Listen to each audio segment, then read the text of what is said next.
अस्सलाम वालेकुम प्यारे दोस्तों, आज हम बात करने वाले हैं उस इंसान की जो पेशे से एक इंजीनियर थे, जिन्होंने मुसलमानों की सबसे मुक़द्दस यानी पवित्र माने जाने वाली दो मस्जिदें, जिसे हम मस्जिद नबवी और मस्जिद अल हराम के नाम से जानते हैं, इसको डिज़ाइन किया यानी बनाया।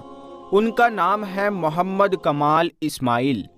जब मस्जिद नबवी को बनाने वाले इंजीनियर मोहम्मद कमाल इस्माइल ने मस्जिद बनाते वक्त में ऐसा क्या मौज़ा देखा जिसने सबको हैरान कर दिया था।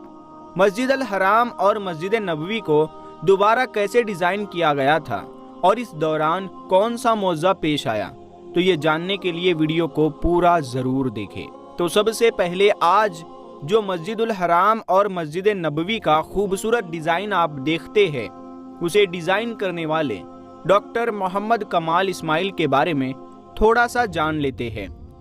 मोहम्मद कमाल मिस्र के रहने वाले थे, जो खबरों की दुनिया से दूर रहना पसंद करते थे, जिसके बारे में बहुत से लोग नहीं जानते थे। डॉक्टर मोहम्मद कमाल इस्माइल वो मिस्र की तारीख में हाई स्कूल की डिग्री हासिल करने वाले सबसे कम उम्र के शख्स थे। डॉक्टर मोहम्मद कमाल इस्माइल की पैदाइश 1908 में हुई और 2008 में उनका इंतकाल हुआ, और मिस्र के पहले रॉयल स्कूल ऑफ इंजीनियरिंग में दाखिला लेने वाले और वहां से डिग्री हासिल करने वाले सबसे कम उम्र के शख्स थे। 3 डॉक्टरेट की डिग्री हासिल करने के लिए यूरोप भेजे जाने वाले सबसे कम उम्र के आदमी थे। ये पहले इंजीनियर थे जिन्होंने हरमैन शरीफैन की तामीर और डिज़ाइन करने का कॉन्ट्रैक्ट साइन किया। किंग फहाद और बिन लादान कंपनी के कोशिशों के बावजूद उन्होंने अपनी इंजीनियरिंग डिज़ाइन और आर्किटेक्चर निगरानी के लिए 1 पैसा भी लेने से मना कर दिया। जब डॉक्टर मोहम्मद कमाल इस्माइल ने लाखों का चेक लौटाते हुए बिन लादान से कहा, मुझे 2 मुक़द्दस मस्जिदों में काम करने के लिए पैसे क्यों लेने चाहिए? अगर मैं ऐसा करता हूँ तो मैं आखिरत में अल्लाह ताला को क्या मुंह दिखाऊंगा? इसीलिए उन्होंने 1 पैसा भी अपने काम का नहीं लिया। दोस्तों, आप देख सकते हैं मस्जिद अल हराम का कंस्ट्रक्शन कॉस्ट ही उस वक्त $100 बिलियन से ज्यादा है।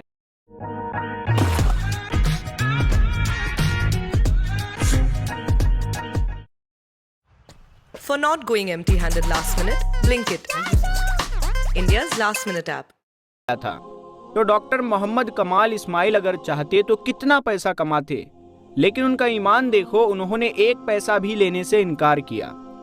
उन्होंने 44 साल की उम्र में शादी की। उनकी बीवी ने एक बेटे को जन्म दिया और उनकी बीवी का इंतकाल हो गया। उसके बाद वो अकेले रहे और मौत तक अपना पूरा वक्त अल्लाह की इबादत में लगाते रहे। उन्होंने 100 साल की उम्र पाई और पूरे 100 सालों में उन्होंने मीडिया, अखबार और बहुत सारी सुर्खियों से वो गुमनाम रहकर 2 मस्जिदों की खिदमत में उन्होंने वक्त गुजारा। दूसरी मर्तबा इन दोनों मस्जिदों को बनाने का काम अल्लाह ने सिर्फ मोहम्मद कमाल इस्माइल को ही क्यों दिया? क्योंकि कुछ ऐसी बातें हैं जिनकी बिना पर अल्लाह ताला ने इन मुबारक काम को डॉक्टर मोहम्मद कमाल इस्माइल से ही करवाया। हरमैन शरीफैन में बिछाए गए मार्बल की बड़ी दिलचस्प और मशहूर कहानी है। इसे सुनकर आपका ईमान ताज़ा हो जाएगा। ये वो पत्थर है जो हरमैन शरीफैन में लगा है। ये एक नायाब पत्थर है जो पूरी दुनिया में सिर्फ ग्रीस के छोटे से पहाड़ में मौजूद था, और इसकी खासियत ये है कि गर्मी में भी ये फर्श को ठंडा रखता है। डॉक्टर कमाल सफ़र करके ग्रीस पहुंचे और हरम के लिए तकरीबन आधा पहाड़ खरीदने का कॉन्ट्रैक्ट साइन किया। कॉन्ट्रैक्ट साइन करके वो वापस मक्का लौटे और सफ़ेद पत्थर आ गया और हरम शरीफ में पत्थर को लगाया गया। जब हरम शरीफ की तामीर पूरी हुई तो सऊदी किंग ने डॉक्टर कमाल को वही पत्थर मस्जिद नबवी में भी इस्तेमाल करने की फरमाइश कर दी, लेकिन इस दौरान पूरे 15 साल गुजर चुके थे। डॉक्टर मोहम्मद कमाल को सऊदी किंग ने वैसा ही मार्बल लगाने को कहा जो 15 साल पहले इन्होंने ग्रीस से खरीदा था, और अब वो परेशान हो गए क्योंकि इस दुनिया में सिर्फ एक ही जगह थी जो ग्रीस था, वहाँ वो पत्थर पाया जाता था, और चूंकि आधा पहाड़ तो वो पहले ही खुद खरीद चुके थे। डॉक्टर कमाल बताते हैं कि वो उसी कंपनी के CEO के पास गए ان سے ملے اور ماربل جو باقی تھی اس کے بارے میں پوچھا تو چیف ایگزیکٹو آفیسر نے بتایا کہ وہ ماربل تو ہم نے آپ کے جانے کے بعد ہی بیچ دیا تھا۔ اب تو پورے 15 سال ہو گئے ہیں۔ یہ بات سن کر ڈاکٹر محمد کمال بہت پریشان ہو گئے اور میٹنگ چھوڑ کر جانے لگے تو وہاں موجود آفس سیکریٹری سے ملے اور گزارش کی کہ مجھے اس شخص کا پتہ بتاؤ جس نے بچا ہوا تمام ماربل خریدا تھا۔ تو اس نے کہا کہ بہت پرانا ریکارڈ تلاش کرنا بہت مشکل ہوتا ہے، لیکن آپ مجھے اپنا فون نمبر دیجئے، میں تلاش کرنے کی کوشش کرتی ہوں۔ انہوں نے اپنا فون نمبر اور اپنے ہوٹل کا پتہ دیا اور اپنے ہوٹل واپس آ گئے۔ ماربل کمپنی کے آفس سے نکلنے سے پہلے ہی محمد کمال نے سوچا کہ مجھے کیا کرنا ہے، کسی نے بھی خریدا ہو اللہ خود ہی بندوبست کر دے گا انشاءاللہ۔ پھر اگلے دن ایئرپورٹ پر جانے سے پہلے کچھ گھنٹے پہلے انہیں ایک فون آیا کہ مجھے ماربل کے خریدار کا پتہ مل گیا ہے۔ ڈاکٹر محمد کمال یہ سن کر بہت خوش ہوئے، لیکن ساتھ ہی ساتھ انہیں یہ ڈر بھی تھا کہ اتنا لمبا عرصہ گزرنے کے بعد اس خریدار سے ملاقات ہو پائے گی یا نہیں۔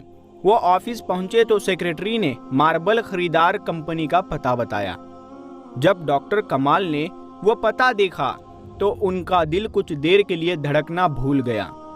پھر انہوں نے زور کا سانس لیا، کیونکہ وہ کمپنی جس نے ماربل خریدا تھا وہ ایک سعودی کمپنی تھی۔ ڈاکٹر کمال نے سعودیہ کی فلائٹ پکڑی اور اسی دن وہ سعودیہ پہنچے اور سیدھا اس ماربل خریدنے والی کمپنی کے پاس چلے گئے اور سیدھا مالک کو ملے اور پوچھا کہ جو ماربل آپ نے گریس سے خریدا تھا اس کا آپ نے کیا کیا؟ تو اس نے جواب دیا کہ مجھے کچھ یاد نہیں۔ اس نے اپنے سٹور ڈپارٹمنٹ سے بات کی اور ان سے پوچھا کہ وہ سفید ماربل جو یونان سے منگایا گیا تھا وہ کہاں ہے؟ تو سٹور والوں نے کہا کہ وہ سارے ماربل موجود ہے اور اس کو کبھی استعمال ہی نہیں کیا گیا۔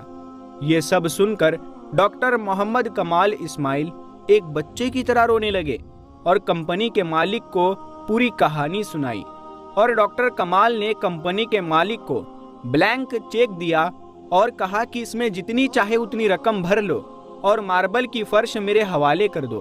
پھر کمپنی کے مالک کو پتا چلا کہ یہ تمام ماربل ہمارے پیارے نبی حضرت محمد مصطفیٰ صلی اللہ تعالی علیہ وسلم کی مسجد نبوی میں استعمال ہونے جا رہی ہے، تو اس نے کہا کہ 1 پیسہ بھی نہیں لوں گا۔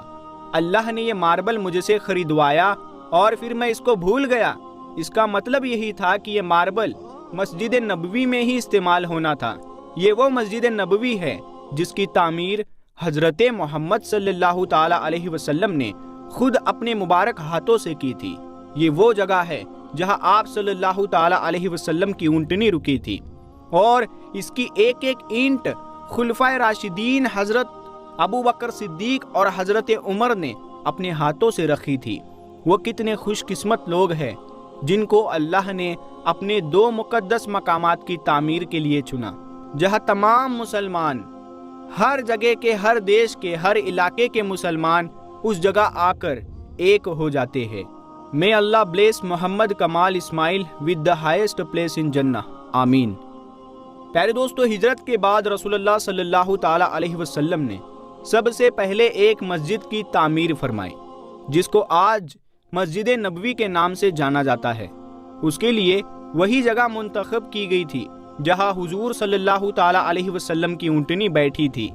یہ زمین بنو نجار کے 2 یتیم بچوں کی تھی جس کو آپ صلی اللہ تعالی علیہ وسلم نے قیمت دے کر خرید لیا تھا۔ اس کی تعمیر میں صحابہ کرام کے ساتھ آپ بھی پتھر اٹھاتے تھے۔ صحابہ کرام جوش میں یہ اشعار پڑھتے تھے اور آپ بھی ان کے ساتھ آواز ملاتے اور یہ پڑھتے، جس کا ترجمہ یہ ہے: اے اللہ، اصل اجرت تو آخرت کی اجرت ہے، اے اللہ انصار و مہاجرین پر رحم فرما۔ یہ مسجد اسلام کی سادگی کی سچی تصویر تھی۔ اس مسجد کے 3 دروازے بنائے گئے تھے۔